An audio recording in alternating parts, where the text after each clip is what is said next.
Your college basketball weekend is here. Rise and fire. Count it. Instant classic. The slipper still fits. When they need baskets, they go to them. 2 to tie, a 3 will win it. From Cinderella runs to covering at the buzzer, we've got your winning playbook covered. This is BetMGM U with Chris Mack, RJ Choppy, and John Martin on the BetMGM Network.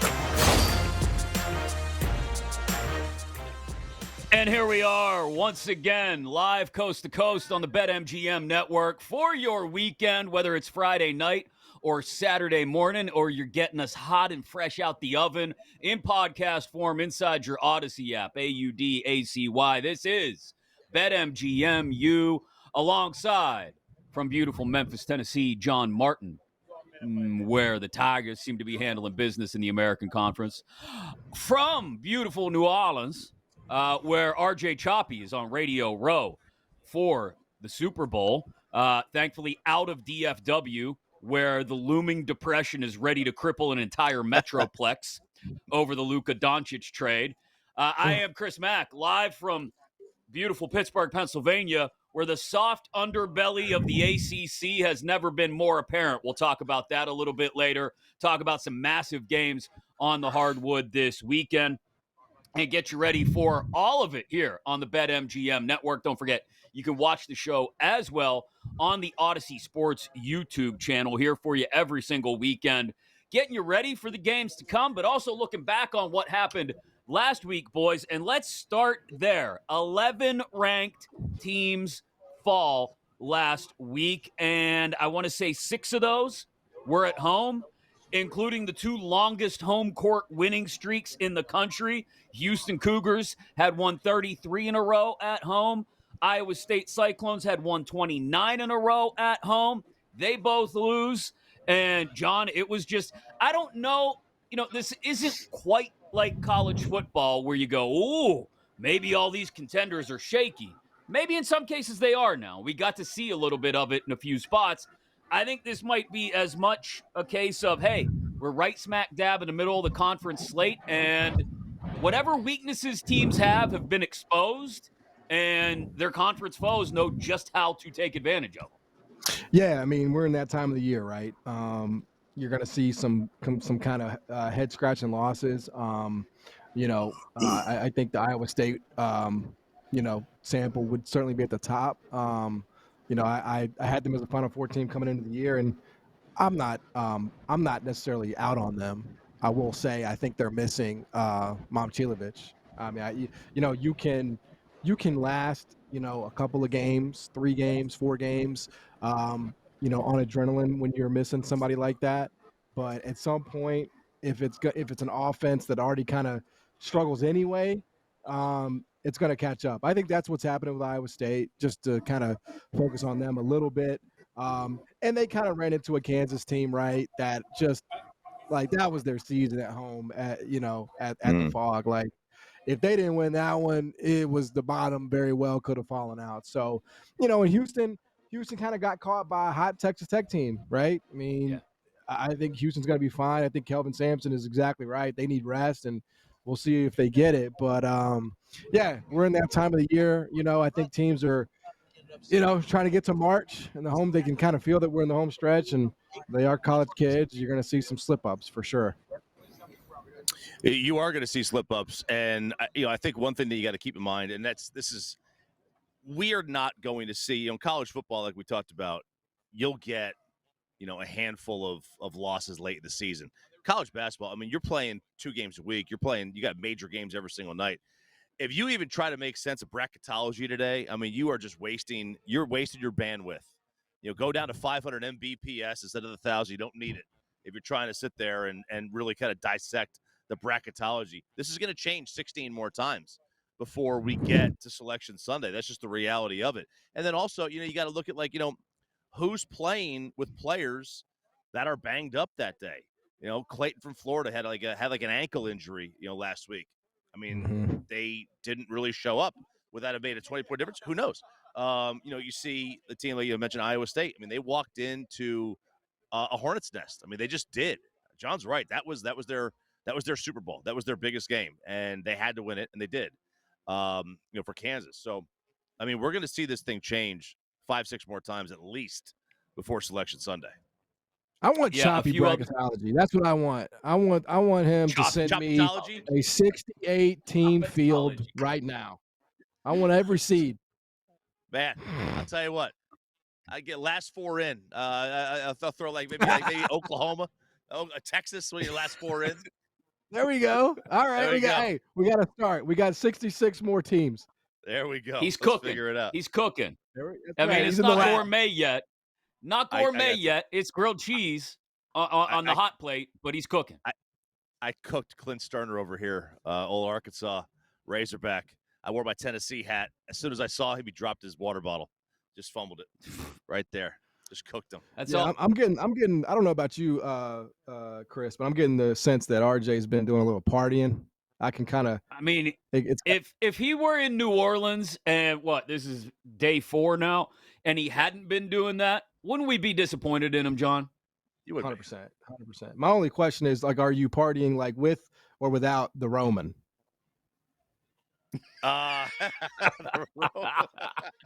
Rose Sparks. Definitely without. No, I've been at the casino every day that I've been here. I've been here 4 days. I've been there 4 times. I'm up a good number. It's a solid number. Nice. There we go. I'm happy. I'm happy with my week. Had about a good 30-minute roll today at the craps table. Just really.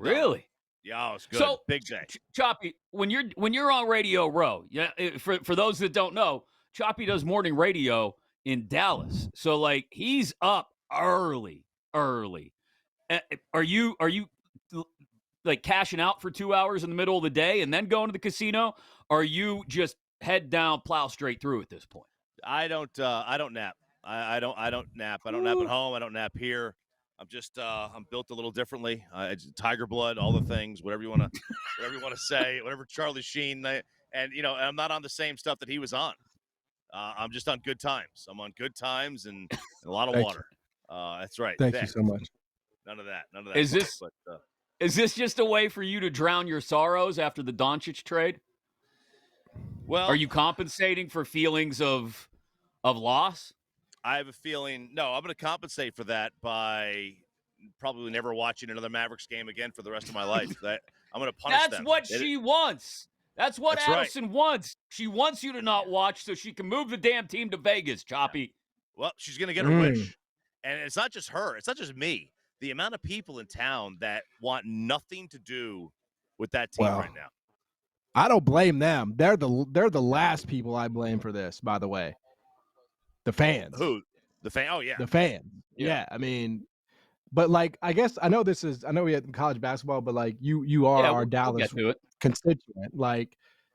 Is that the thinking that, the new ownership is not committed to Dallas? That would seem crazy to me. Although that move would support it. I think that's kind of a conspiracy theory, but there is some sense to it. I think the reality is that they know, because when you're a billionaire, you're a lobbyist. They're not. It's not moving forward. The gambling desire on the ballot, it's not going to get on the ballot. Texas legislators meet every 2 years. They're not getting it on the ballot this year. It's not coming. We're not getting gambling here, and that was part of the reason they bought this team, is to build a resort casino around an NBA arena. It's not going to happen. I mean, now listen, if the Mavs move to Vegas, New Orleans will move here, Charlotte, Sacramento. Somebody will move here in 2 seconds. It's the 4th biggest market, or 5th, whatever. Right. But right. You're not getting Memphis, but yeah. Right. Absolutely not. We're not getting Memphis. But the Adelsons, they want a casino. But this is wild to me. And again, John's right. We'll get back into college hoops in a second. It's BetMGM. You guys know it's part of the name. That's what we'll get to in a second.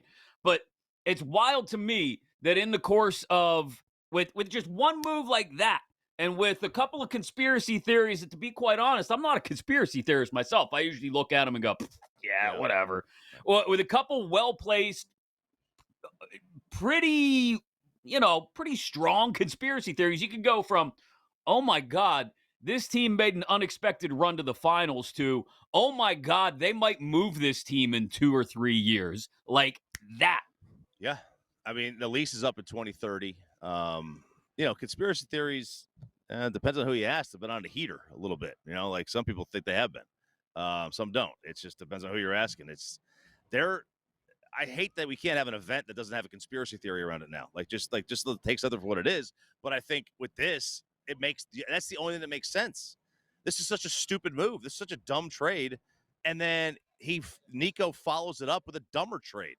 Not quite a dumber trade, but another failure of a trade for a guy that got hurt. He didn't even pass his physical. So it makes no sense. None of this makes any sense. The only thing that can make sense is the conspiracy theory, and I hate that. Well, I'm glad you're out of the Metroplex, like I said, for a few days, getting a chance to relax and unwind and sort of cleanse the mental palate from all of the nonsense that has been for Mavericks fans over the last 4 or 5 days since the trade of Luka Doncic. Back into college hoops for just a second. We talked about Iowa State. Kentucky now 5-5 in their last 10, giving up an average of 93.5 points per game to Arkansas and Ole Miss. Michigan State 0-2 out west in the Big Ten after starting 9-0 in conference play, and shot just 27% from three while they were out west. And Marquette, who I mentioned last week, John, they've lost each of their last 2 games when it came time to figure out just what Marquette was in the Big East. Well, they lose to UConn and St. John's, and you talk about poor outside shooting. Cam Jones not shooting well from outside the arc as well. So do you worry about any of these teams going forward? I think, look, they're all tournament teams. I don't think that's the question. It's more about them finding their sea legs again in the next few weeks and not losing so much ground that they do have to worry about placement in the tournament. Yeah, I mean, you bring up Marquette. I definitely worry about Marquette. I mean, I think I might have even brought them up last week, as a team that, hey, let's not get too excited about them because they haven't really gotten to the meat of the Big East schedule yet. And they have, and they've lost to UConn, and they've now lost to Marquette, to St. John's. And so, they gotta go to Creighton this weekend. That's probably a loss. They got to play UConn again. They got to play St. John's again. So they got to go to Villanova. I mean, look, they're going to be a tournament team, but it's just kind of funny, to look back and see that was a top 5 team, not too long ago, and I was never really a big believer because I'm not a big believer in Shaka, as a top 5 type guy. I just don't love Cam Jones, but They ain't that team. So I think they're definitely a team that the arrow is pointing down on. Man, I'm struggling to figure out Kentucky. Kentucky on any given night can play like the best team in the country, and then they would. I mean, who would have thought that team would go lose 4 or 5? I mean, they had some solid wins. I mean, you beat Mississippi State, A&M back to back. You handled Tennessee. I mean, that was not a 5-point game. You handled them, and then you lose to an Arkansas team. Come on, right? You're losing to Arkansas. Arkansas is. I mean, they've struggled for most of the year. I'm going to give Michigan State a pass, though. This is the first year of the expanded Big Ten. Those West Coast road trips for kids, Brutal. I mean, it's tough, right? I mean, it's tough, especially midweek at classes. If they're even worried about classes, I don't know. But I'll give a little pass, especially early on, the first year of these expanded conferences. It's got to be tough for these guys not to go. You're going to a place you've never shot a basketball in before. That can't be easy. Yeah, I think the travel is something, especially at this point in the season, that is worth noting when it comes, we talked about it during the football season, and that's, hey, we're going to leave a day early. We're going to give ourselves time to adjust. But look at what happened to the teams coming east, the former Pac-12 teams, when they came east in Big Ten conference play this year. We saw them struggle. Now we're seeing it in hoops, maybe materialize just a little bit with teams having to go west. And like you said, Chop, you're playing multiple games out there. Your whole schedule is thrown upside down. Back to Kentucky for just a second. I don't know of any team more exemplifies, John, and we only got like 60 seconds here, but I don't know if any team exemplifies the very large middle of the SEC, like teams 2 through 12, than Kentucky. Yeah. Exactly what Choppy said there. You have no idea what the hell you're going to get from them on any given night, and it feels like Missouri, Florida, A&M, Tennessee, Ole Miss, Mississippi State, Vandy, Georgia, Texas. You could say about all those teams. I know what I'm not getting from Kentucky. Defense. That's what I know I'm not getting. Right. Nope. So I at least, but like they could beat Florida. They could go into Mississippi State, win in Starkville.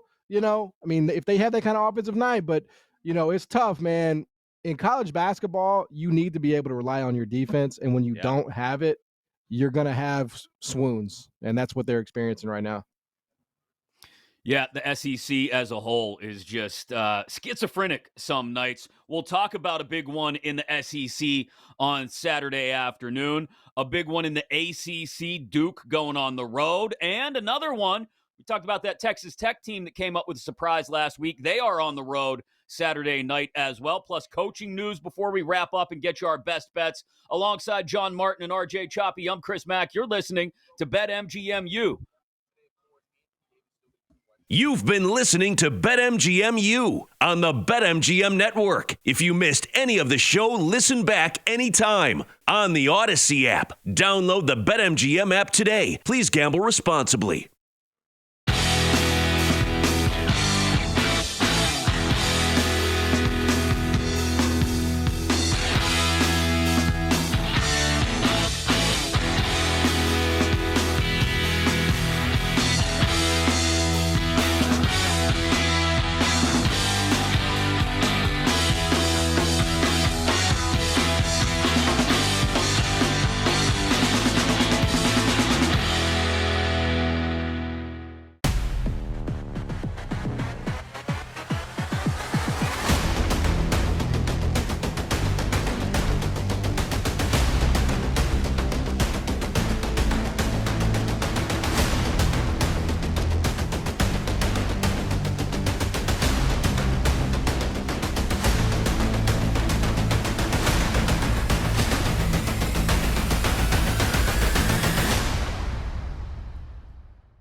Get ready to experience the ultimate fusion of wagering and entertainment. This is the BetMGM Network. Kicking off your morning with the Daily Tip with Michael Jenkins and Chelsea Messenger. Over. It's a very simple way to look at it. It's the best way to look at it. Followed by the newly branded Bet Sweats with Joe O and Sammy P. When I stop talking, that's when you jump in usually. He said, ring that bell! He said, ring that bell! Then it's You Better You Bet, hosted by Nick Costos and Femi Abebefe. Great teams and great players get a whistle. It's happened forever. It will continue to happen. Capped off every night with the electric Brad Evans and Ryan Horvat on BetMGM tonight. Oh, that's a sexy phrase! Quote Dr. Dre, creep with me and walk with me on this one. Welcome to a new era of wagertainment. This is the BetMGM Network. Please gamble responsibly.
Get ready to experience the ultimate fusion of wagering and entertainment. This is the BetMGM Network. Kicking off your morning with the Daily Tip with Michael Jenkins and Chelsea Messenger. Over. It's a very simple way to look at it. It's the best way to look at it. Followed by the newly branded Bet Sweats with Joe O and Sammy P. When I stop talking, that's when you jump in usually. He said, ring that bell! He said, ring that bell! Then it's You Better You Bet, hosted by Nick Costos and Femi Abebefe. Great teams teams and great players get a whistle. It's happened forever. It will continue to happen. Capped off every night with the electric Brad Evans and Ryan Horvat on BetMGM tonight. Oh, that's a sexy phrase. Quote Dr. Dre, creep with me and walk with me on this one. Welcome to a new era of wagertainment. This is the BetMGM Network. Please gamble responsibly.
Let's get back to BetMGM on the BetMGM Network. Brought to you by the Sportsbook Born in Vegas. It is BetMGM every single Friday night and Saturday morning, coast to coast here on the BetMGM Network, and always inside your Odyssey app or wherever you get your podcasts. Just search BetMGM, and there you find myself, Chris Mack, alongside RJ Choppy and John Martin, getting you ready for everything that is worth betting on this weekend in college basketball. 3 really big games we will get to in just a moment on Saturday. Also, some coaching news to get to before we wrap up and get you some of our best bets this weekend. Choppy live from Radio Row in New Orleans for the Super Bowl. John from the beating heart of the American Conference in Memphis, Tennessee. And, well, yeah, Pitt, I guess, is still an ACC team, and the middle of the ACC is, well, the bottom of what any other conference would be. We'll get to the ACC in just a second because Duke's on the road. We'll talk Big 12 with Texas Tech visiting Zona. But let's start with the SEC, where we were just talking about things a couple minutes ago, gentlemen. Saturday, 4 Eastern, number 6 Florida at the number 1 Auburn Tigers. 9-point spread on this one. Right around that range, 159.5, the total on it. Auburn's won 14 in a row, going back to their only loss of the season against Duke in early December. Janai Broome averaging over 19 points per game since his return from injury, almost 12 boards a game and 3 dimes as well. Walter Clayton Jr., most likely a game-time decision for this one with an ankle injury of his own for Florida. Didn't play against Vandy on Tuesday night. So, John, a chance for Auburn to cement its spot atop the rankings here, heavily favored at home against the Gators. Yeah, rightfully so, especially with the injury to Clayton. They're different without him. They really, really struggled against Tennessee without him. And that was a Tennessee team, of course, that did not have 2 starters, right? Yeah. I mean, that was a brutal showing for Florida. And I know that Tennessee was up for that one, but damn, man, you tell me that there's no Zakai Ziegler, there's no Milic. It's like Tennessee's not a super deep team. I mean, their top 6 is really strong, but you get outside of that, especially replacing Ziegler. So I was impressed by Tennessee. Don't get me wrong. I was more disappointed, I think, in Florida, though, than I was impressed by Tennessee, because, you're supposed to be able to take advantage of that if you're a good team. And they just didn't. They got their doors blown off. And now they got to go to Auburn.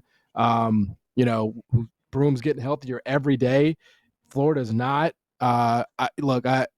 It's a big number. But I definitely think Auburn can create some margin and dominate this game inside. So give me Auburn. Their shot making is just absolutely sick, man. It's so sick. So give me Auburn at home. They're good, man. They're so good. And I'll tell you, like my initial gut is like, ooh, that's too many points. But that's like, all right, Bruce's teams come to play. They come to play against big-time teams at home. I think this is a live bet. This is a live bet for me. If Clayton plays, I want to see how he is, and then see if that number, they can get out to a little bit of an early. If Florida can get out to an early lead and cut that number in half, come in with Auburn at 4.5 or 5. I think I would live bet this thing more than just take a number right from the start because I don't have a great feeling on the under. I mean, I could easily see this thing being just a shootout too. Yeah, I was going to say, this is one that I don't expect Florida to pull off the upset on the road, but I do think it could be if Clayton is able to go. It could be a little bit tighter. You got a couple of coaches that know each other pretty well, I would think. Golden was on Pearl's staff almost 10 years ago now at Auburn. And so does he know which buttons to push? I mean, look, knowing what buttons to push will only get you so far. Again, when you're going up against Broom, it might not matter if you push all the right buttons or not, right? Like that guy can still take over the game. So maybe it's not enough to pull off the upset. But I think I'm with you here, Chop, in that I would wait to see how Walter Clayton Jr. looks early. If he's getting up and down the floor okay, makes a couple early buckets, maybe this is one where if you have an opportunity to get inside, 9.5, if that's still out there after an early start, then absolutely. I would look for that because, again, the schizophrenic nature of the SEC, you have no idea what the hell is going to happen from one night to the next. Even if it doesn't include an upset win for the Gators on the road, could just include them pushing Auburn to the brink maybe, and that's enough to cover. Saturday night, this is a big one. Dickie V, baby, going to return to the mic to call this one at Clemson. Number 2 Duke Blue Devils on the road. Perfect 11-0 ACC record on the line. They've won 15 in a row. Cooper Flagg is dominating.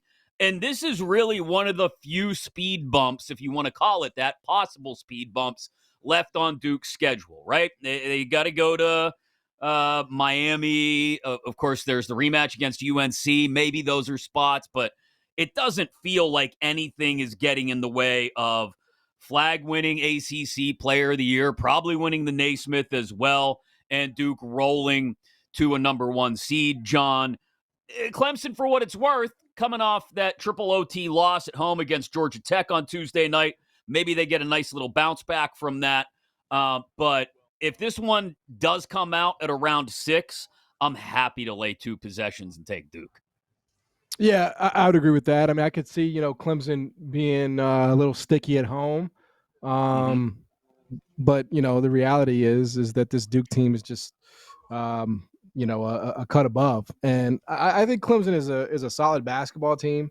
And, Shefflin is a guy that maybe, could, have some success on the interior. But, if you're losing games like Georgia Tech at home, and they've had a few of those this year, right? They've had a few kind of confounding home losses. I just think it's going to be a rough go for them. Again, I think Duke is probably going to be among the, sharpest things that you're betting into in college basketball, right? Like that's where the most money is going to be. It's where the highest handle is going to be. But, I think Duke has kind of shown, even a game like Syracuse earlier this week on the road, like you're like, okay, how are they going to handle this one as big favorites? There, they went by basically 30. So no sweat. I mean, the talent disparity is just, too great for me to want to fade Duke very often, and this would not be the spot. Yeah, man. Duke for days in this one. Like I know Syracuse nothing great, but I mean they just put it to them. 6 points with Duke against a team that is. Clemson's not bad, but like they're not on the level. I mean, they should not be in the same game as Duke. And I know road games are always a little bit difficult. Conference games, doesn't matter. Give me Duke -6. I mean, I wouldn't even think about this one. Yeah, it does. It doesn't even give you reason to sit and think about it that much, other than maybe a little bit of home court advantage at Little John Coliseum. But to John's point, you're coming off a triple overtime loss at home to Georgia Tech. It's not exactly a resounding emphasis of your home court advantage. Clemson right now in Lenardi's latest bracketology line is an 8 seed. It gives you an idea, really, of just the gulf between Duke and everybody else in this conference, John. And I know we'll get into, because there's another coach that's now, Leonard Hamilton has said he'll be done after this year. And just the coaching vacuum that exists in the ACC. Now, the experience vacuum, I think, has lent itself to I joked earlier about, that soft middle of the ACC, but that soft middle of the ACC is just wilting as the season moves on. 3 weeks ago, we're talking about maybe 5 teams from this conference getting into the tournament. Now we're down to 3, and the gulf between Duke and everyone else is just massive right now. And I don't think you could blame it all on coaching. No, I mean, listen, that's a big part of it, I would say. And like you have like a little bit of a changing of the guard. I don't know. I just think it's been an underwhelming year, generally speaking. Like talked about North Carolina, like they didn't do enough in the portal, man. They didn't get enough talent in there. NC State, I didn't, they make a fluke Final Four a year ago. So my expectations weren't super high. Miami coach retires midseason. Syracuse, you haven't found that successor to Jim Boeheim. So you go up and down the list. I mean, maybe you thought Wake Forest would be a little bit more stable than they are. And maybe they're finding some footing, right? They won earlier this week on the road. But yeah, man, you got instability in coaching. You got, teams not doing enough in the portal. And this is ultimately, what you get. Yeah, it's we'll get into the coaching changes again and just the imbalance in the ACC maybe that we've seen exposed this year in just a couple of minutes. Let's wrap up our look at some specific games with a late one in the desert. Number 20, Arizona, hosting number 13, Texas Tech.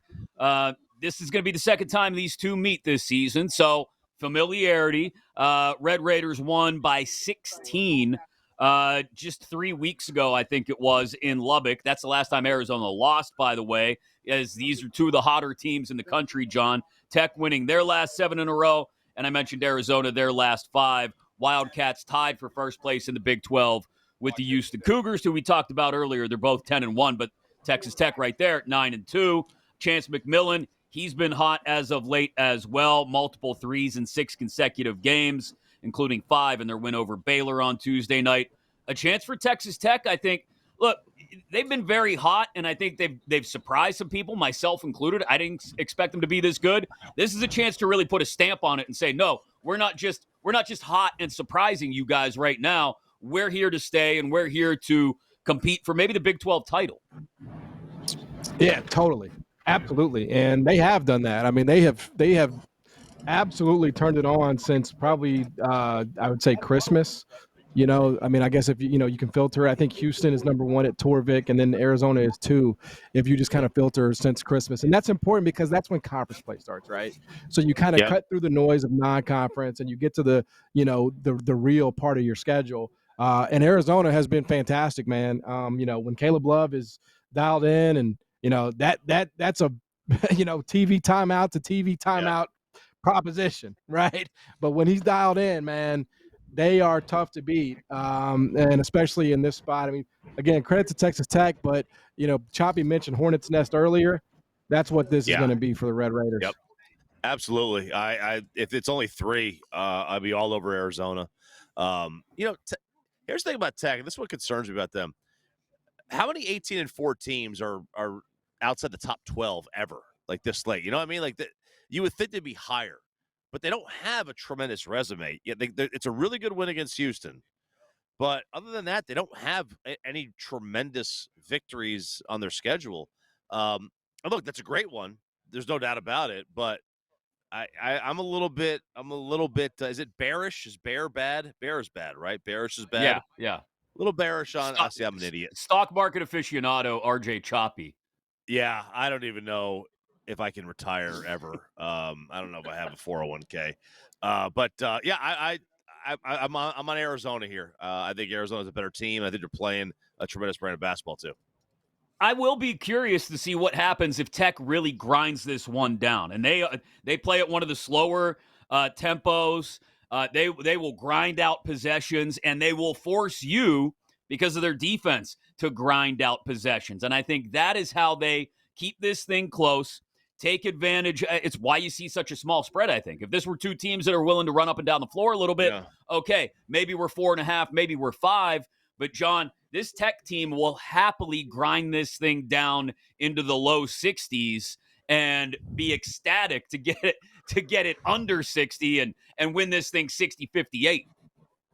Oh yeah, I mean that's what Grant McCasland is. That's his brand of basketball, baby. He did it at North Texas, and he's bringing it, to Texas Tech. And the reason why that's so successful, right, is most teams don't want to play that way. Like that's if you're a top tier athlete, a top tier basketball player, you don't want to play in a game with 45 possessions. I'm exaggerating on the number, but you get what I'm saying. Like you want to get out, you want to run, you want to show your stuff, you want to get up shots, and it takes an insane amount of discipline.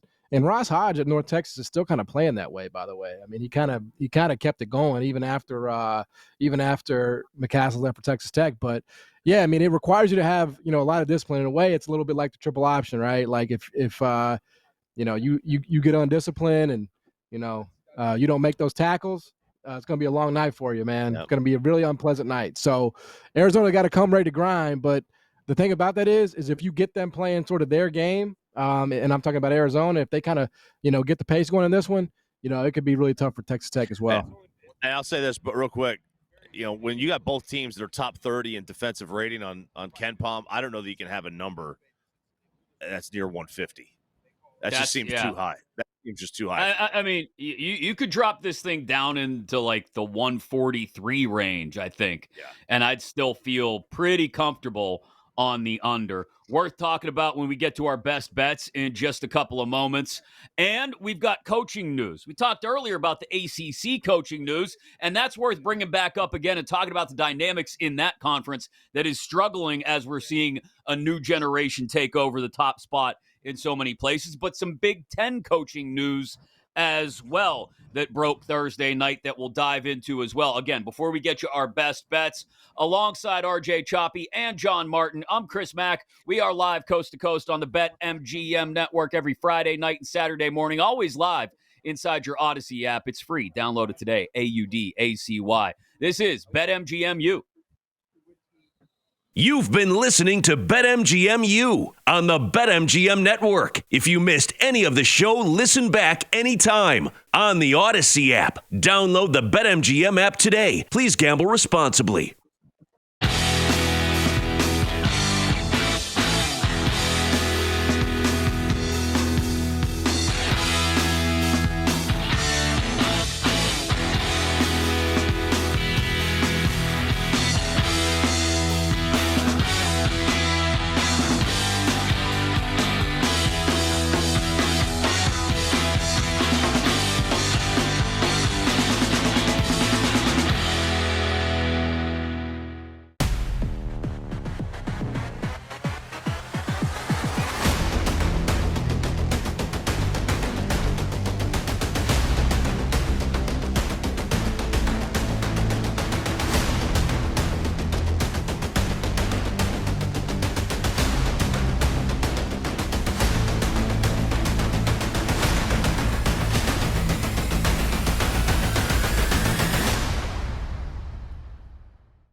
Get ready to experience the ultimate fusion of wagering and entertainment. This is the BetMGM Network. Kicking off your morning with the Daily Tip with Michael Jenkins and Chelsea Messenger. Over. It's a very simple way to look at it. It's the best way to look at it. Followed by the newly branded Bet Sweats with Joe O and Sammy P. When I stop talking, that's when you jump in usually. He said, ring that bell!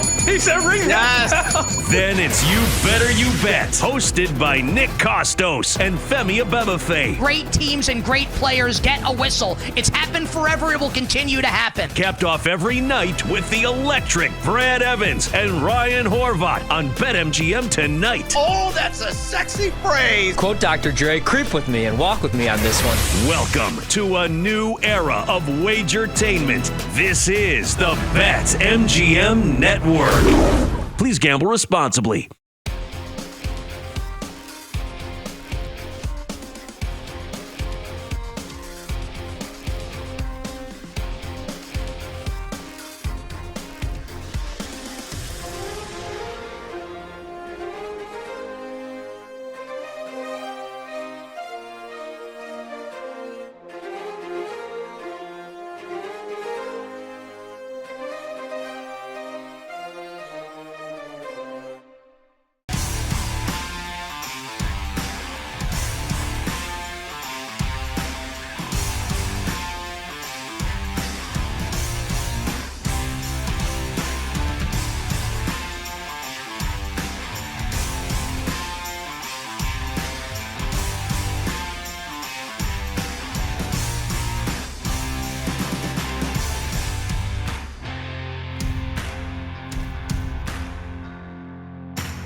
Get ready to experience the ultimate fusion of wagering and entertainment. This is the BetMGM Network. Kicking off your morning with the Daily Tip with Michael Jenkins and Chelsea Messenger. Over. It's a very simple way to look at it. It's the best way to look at it. Followed by the newly branded Bet Sweats with Joe O and Sammy P. When I stop talking, that's when you jump in usually. He said, ring that bell!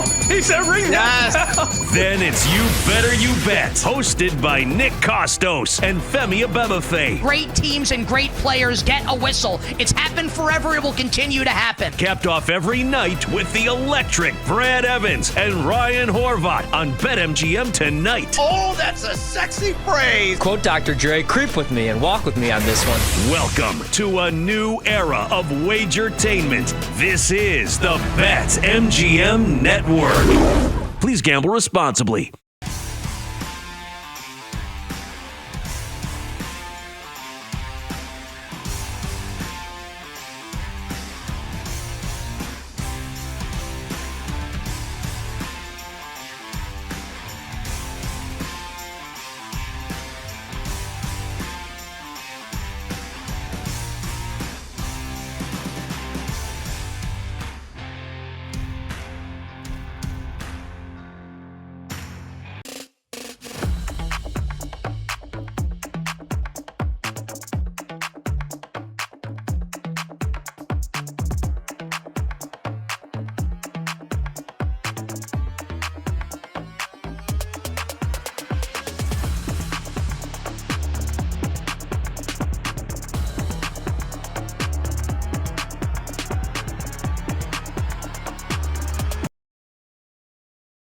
Let's get back to BetMGM on the BetMGM Network.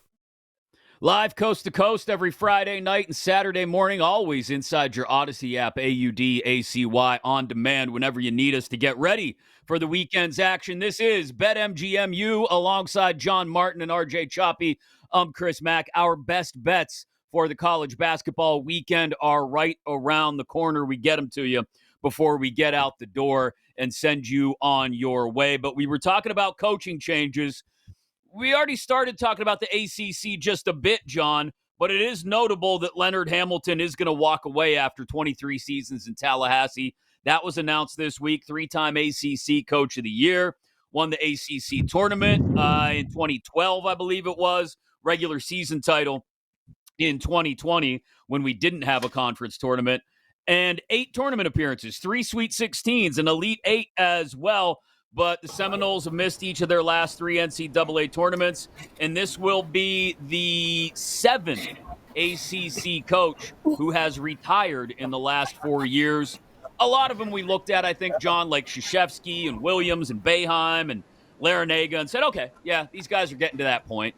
But when you see Tony Bennett, as he did earlier this year, and a Leonard Hamilton and a Mike Bray walk away, you go, maybe these guys just don't, they're not in it anymore. They're just not mentally down for the grind that college basketball has become. Well, I would say Leonard Hamilton, he doesn't look it, but he's 76, man. I mean, that's true. He's been through it. He's been through it. So it's time to go enjoy life, man. You know, for him. You know, and I guess what I would say on Leonard specifically is that, you know, there was a time, man, where he absolutely had it rolling at Florida State. I mean, he had, you know, Sweet 16s, Elite 8s. A lot of people think in 2020 when the tournament was canceled that they were the best team in the country, that they had a real shot to win it. Obviously, we'll never know because I feel like we've said that about 6 different teams. You know, Kansas and San Diego State and, you know, Florida State, whatever. But they were clearly one of the best, right? But no, I mean, he was a winner. He was a winner. And, you know, it happens. You know, you get kind of, you know, I don't want to say phased out, but he is being sued for NIL and not coming through with the payments. So, you know, the game eventually does pass us all by. And I think that's a little bit of what happened for him. I think it's what happened for Larinaga. I think it's what happened for Tony Bennett. It just happens. And if you're not nimble and flexible and willing to kind of change with the times, step aside, right, and let somebody else do it. But I mean, honestly, just big picture, freaking great coach. Probably going to be a spot in the Hall of Fame for him just because of the duration, right, and how long he did it, and then the success he had there in Tallahassee. Yeah, I mean, you are talking about a 76-year-old. That's got to be brutally tough to have to navigate through a completely different universe. This is not what he got into. This is not what he envisioned. The NCAA did it to themselves. They got their own self to blame. But when you're 76, do you really want to change? And then you got to this little scandal. I mean, you don't want to deal with any of that. But I mean, John's right. I mean, this is a good coach. He's a great coach. He's going to be in the Hall of Fame. But at the end of the day, Florida State basketball, we've seen what their top could be. I mean, they can be a top tier team. It can be a really good program. They got to find the right guy to replace Leonard Hamilton. Yeah, between those 7 coaches I mentioned, Krzyzewski, Williams, Boeheim, Bray, Bennett, Larinaga, and now Hamilton, 10 national titles, 27 Final Four appearances. And again, this conference is only projected now, John, to have 3 tournament teams. And I think this is the question. We ask ourselves this as we get towards tournament time every single year, and it's very easy to craft a narrative either way. You could look at a conference like the SEC and say, oh, man, what a grind. They're going to be out of gas by the time they get to the tournament. Or you could flip it the other way and say, oh, man, Duke, who did they play over the last 2 months? Now, they do have Illinois on the schedule in a couple of weeks. So there you go, a non-conference test thrown into the mix. But really, they have not played. We mentioned this a couple minutes ago. I think they have Wake down the stretch. Of course, they'll have their finale against UNC, but North Carolina is not North Carolina this year. Just not a lot of tests in conference. And so, again, that narrative will build itself that if they do get bounced early, everyone will go, oh, yeah, they weren't tournament ready. They didn't have to face anybody over the last 2 months. Yeah. I mean, it's true, though. But, I mean, look at what they did, right? They play Kansas. They played, Kentucky. It's a little bit kind of like a team like, Memphis back in the day, when they were a 1 seed. It's what everybody kind of said about them, and that's not what we're supposed to be saying about a team that plays in the ACC, right? That, you didn't play anybody. It's crazy but I mean, you got to be honest about what it is. I mean, again, you're not going to have any ranked matchups in this damn conference. I mean, that's absolutely ridiculous. Although they do play Illinois there in Madison Square Garden. It is totally crazy. I mean, it's a probably black swan event. I doubt it will ever be the case again, but it is nuts with all the tradition that they have. But yeah, I mean, it is going to be one of those things, and I think that's why it's good to see them winning by 30, right? Like, they're not kind of messing around. Like, they're keeping the foot on the gas in this league, even though it's bad, and I think that intensity will probably serve them pretty well. I like the term black swan event. I just had to Google what the hell that was. That's what I'm here for, man. Black swan John event, Martin baby. makes us smarter every single week. Yeah. I don't think we can deny that, Choppy. I thought I had references that nobody understood. That one got me, man. I don't even know what we were talking about anymore. Man. I think it was Duke. Black Swan, right there in New Orleans. ACC. I think it was ACC. It is though. It's like the fact that Duke's going to go through an entire conference schedule and not play a ranked opponent. Yeah. What are we doing? They've got to. What the hell's happened? Fix your conference, man. Fix your conference. Hire some coaches. Get them tested. The Big Ten is, we talked about this earlier as well, dealing with a different set of adjustments, and that's travel, right? We talked about Michigan State going out west and losing twice this week. Indiana head coach Mike Woodson apparently going to be stepping away after this season as well.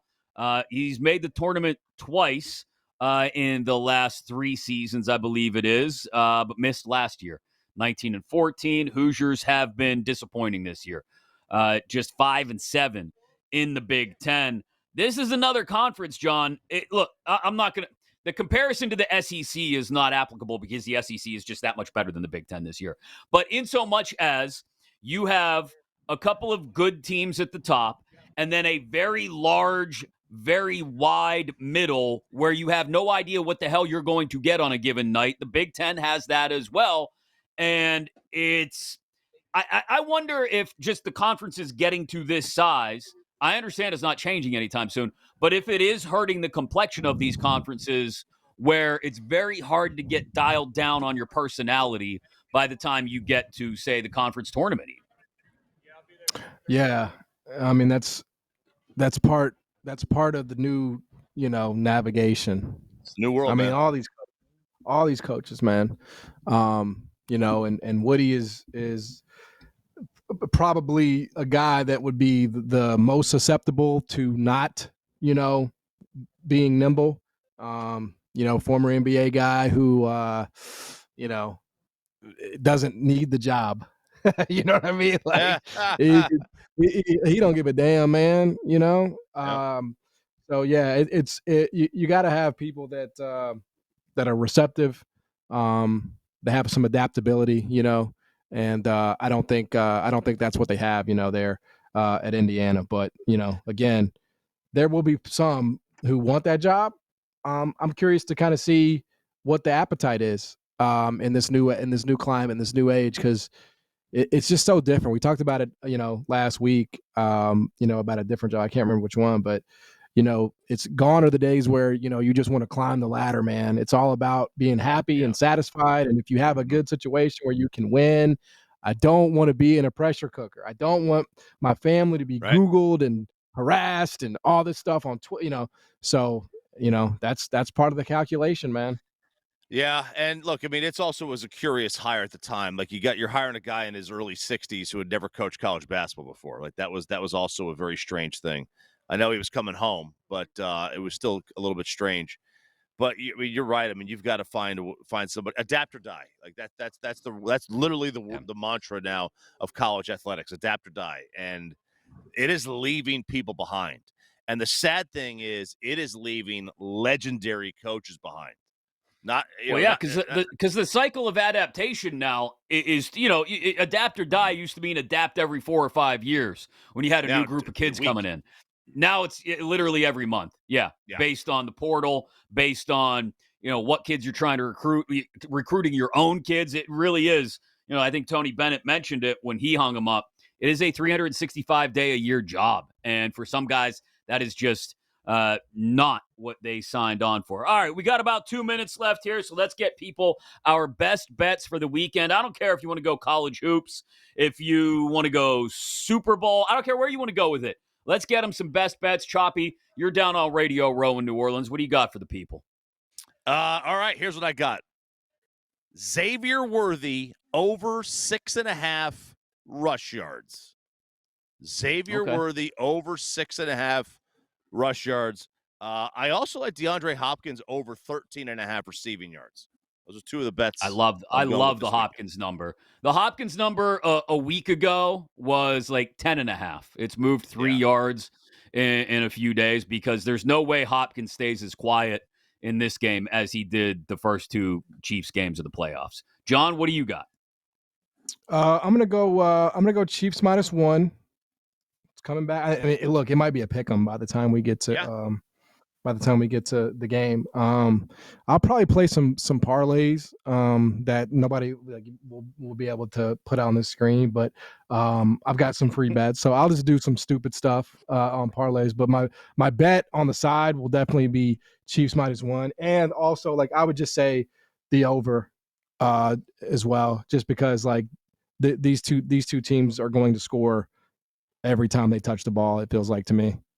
Ooh, wow. That's interesting. You think so? Wow. Yeah, I mean, kind of, why would it be that much different than the last Super Bowl, I mean, I just kind of think it's going to be a shootout. I could be wrong, but look, if we're looking for the most recent comparison of these two teams meeting each other, that would be it. So I don't blame you for looking at it that way. I just look at both of these defenses. Unless Saquon goes off, which is a distinct possibility. I'm not saying it's not. Mm-hmm. I think we get under the 48.5, and I think we end up getting a race to 23 is what I think this game ends up being. So I will take the under on the big game. Me. Yes, not dating you specifically. Yes, he is. Fading the idea of the under. You know what I mean? Yeah. I'm trying to soften the blow just a little bit. You know what I mean? Also, since we mentioned it earlier, I would be remiss if I did not mention if that total on Texas Tech Arizona is anything higher than 144.5. I will be smashing the under. Slam it. Just slam it. Stamp it. Crush it. Love it. Have a great weekend, everybody. For RJ, Choppy, and John Martin, for producer Zach Kroll, I am Chris Mack, live coast to coast on the BetMGM network. Thanks for joining us here on BetMGMU. You've been listening to BetMGMU on the BetMGM network. If you missed any of the show, listen back anytime on the Odyssey app. Download the BetMGM app today. Please gamble responsibly.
Get ready to experience the ultimate fusion of wagering and entertainment. This is the BetMGM Network. Kicking off your morning with the Daily Tip with Michael Jenkins and Chelsea Messenger. Over. It's a very simple way to look at it. It's the best way to look at it. Followed by the newly branded Bet Sweats with Joe O and Sammy P. When I stop talking, that's when you jump in usually. He said, ring that bell! He said, ring that bell! Then it's You Better You Bet, hosted by Nick Costos and Femi Abebefe. Great teams and great players get a whistle. It's happened forever. It will continue to happen. Capped off every night with the electric Brad Evans and Ryan Horvat on BetMGM tonight. Oh, that's a sexy phrase. Quote Dr. Dre, creep with me and walk with me on this one. Welcome to a new era of wagertainment. This is the BetMGM Network. Please gamble responsibly.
Get ready to experience the ultimate fusion of wagering and entertainment. This is the BetMGM Network. Kicking off your morning with the Daily Tip with Michael Jenkins and Chelsea Messenger. Over. It's a very simple way to look at it. It's the best way to look at it. Followed by the newly branded Bet Sweats with Joe O and Sammy P. When I stop talking, that's when you jump in usually. He said, ring that bell! He said, ring that bell! Then it's You Better You Bet, hosted by Nick Costos and Femi Abebefe. Great teams and great players get a whistle. It's happened forever. It will continue to happen. Capped off every night with the electric Brad Evans and Ryan Horvat on BetMGM tonight. Oh, that's a sexy phrase. Quote Dr. Dre, creep with me and walk with me on this one. Welcome to a new era of wagertainment. This is the BetMGM Network. Please gamble responsibly.